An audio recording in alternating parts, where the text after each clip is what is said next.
In most sports, there are always debates about who is the greatest of all time.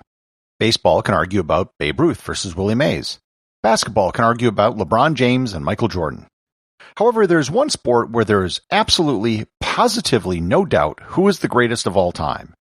When it comes to Greco Roman wrestling, there is one name that unquestionably stands above all others: Aleksandr Karelin. Learn more about the GOAT of wrestling on this episode of Everything Everywhere Daily.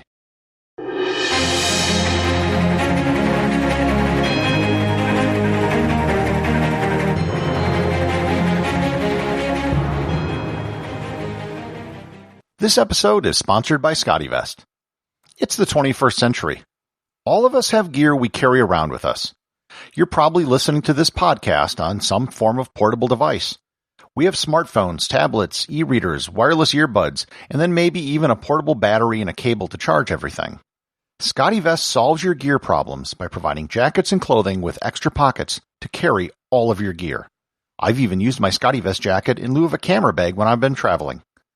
You can get 15% off your next order by going to scottywest.com and using the coupon code EVERYTHINGEVERYWHERE, all one word, at checkout. The story of Aleksandr Karelin sounds like it's made up. Born in the Siberian town of Novosibirsk in 1965, Aleksandr came into the world making a big impression.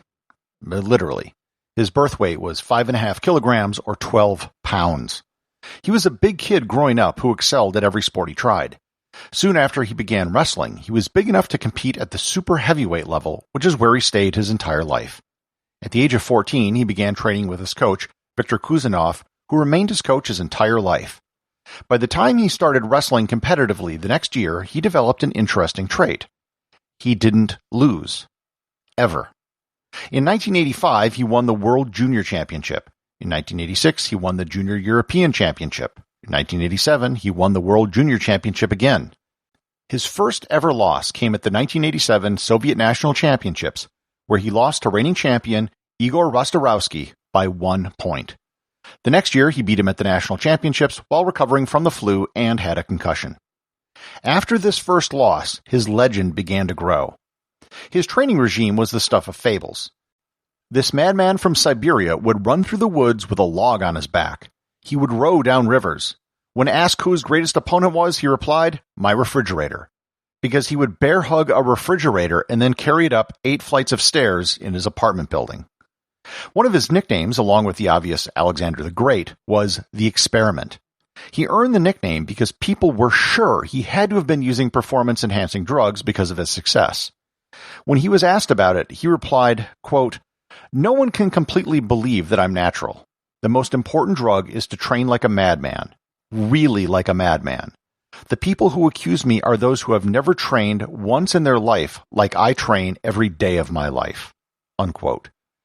His signature move was called the Karelian Slam, where he would literally pick up his opponents, often weighing 300 pounds or 135 kilograms, and throw them to the mat. The move was awarded 5 points, which were the most possible in the sport. It was a move that was often performed in lower weight classes, but almost never seen at the super heavyweight level because of the strength required. This is the sort of thing you would normally see in professional wrestling, but Karelin performed it over 800 times in competition. With his 1987 loss, he started an incredible winning streak. He won the World Championship 9 times from 1989 to 1999. He won the Wrestling World Cup twice. He won the European Championship 12 times. Biggest of all, he won the Olympic gold medal in men's Greco Roman wrestling in the super heavyweight division in 1988, 1992, and 1996. Not only was he the first 3-time gold medalist in the sport, but he also became the first person to ever win medals for 3 different Olympic teams. In 1988, he competed for the Soviet Union. In 1992, he competed for the Unified Team, which was the team they threw together after the Soviet Union fell apart, but the remaining countries hadn't created Olympic teams yet. And then in 1996, he competed for Russia. At each one of those Olympics, he was also the flag bearer for the team in the opening ceremony. Even holding the flag was a feat of strength for him, as he held the flag outright with one hand. Just try doing that once. Coming into the 2000 Olympics in Sydney, he was the overwhelming favorite to win a fourth gold medal. He was on a 13-year winning streak, dating back to his only defeat in 1987. In fact, over the previous 6 years, not a single point was scored against him in competition. He was completely and absolutely dominant. Going into the gold medal match at Sydney, his lifetime record was 887 wins and 1 loss. The gold medal match was to be his final match as a competitor, as he decided to retire afterward. His opponent was American Rulon Gardner. Gardner was a good wrestler, good enough to make it to the gold medal round at the Olympics, but he was no Aleksandr Karelin. No one was. During the match, Karelin looked dispirited. He wasn't the angry madman that people were used to. Gardner stunned the crowd by scoring a single point against Karelin, the first time anyone had scored a point in 6 years. Gardner held on to win by a score of 1-0. His last match ever, and for the first time in 13 years, Karelin had lost. While it would have been a storybook ending, it really didn't change his legacy. He was voted the greatest Greco Roman wrestler of the 20th century by the International Federation of Associated Wrestling Styles.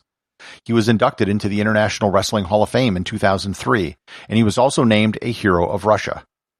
The impression you might have been given was that Aleksandr Karelin is a brute or a musclehead, but nothing could be further from the truth. He came from a family of intellectuals who wound up in Siberia because they were exiled there by Stalin. He himself earned a PhD and a law degree, and was elected to the Russian Duma.